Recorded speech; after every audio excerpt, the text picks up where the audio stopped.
Matapos ang 6 na taong pagtatago, naaresto ang isa sa mga nasa most wanted list ng Jose Abad Santos Police Station sa Maynila. Hindi na nakapalag ang lalaki ng silbihan ng arrest warrant para sa kasong murder.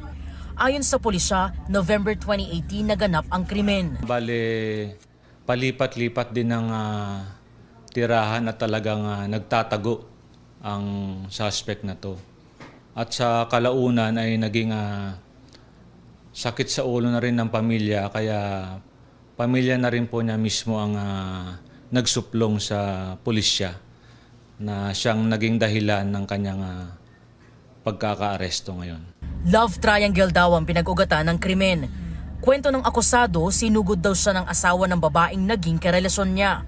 Self-defense lang daw ang ginawa niya, kaya niya napatay ang biktima. Nagsuntukan po kami nun, bigla niya po akong pinalo sa ulo. Hanggang sa nakadampot po ako ng matulis na bagay. Hanggang sa inabot ko po sa dibdib. Hindi ko naman po talaga kasalanan eh. Wala naman po akong intensyon na mapatay yung tao eh. Nasa kustodiya ng Jose Abad Santos Police Station ang akusado. Ito ang unang balita. EJ Gomez para sa GMA Integrated News.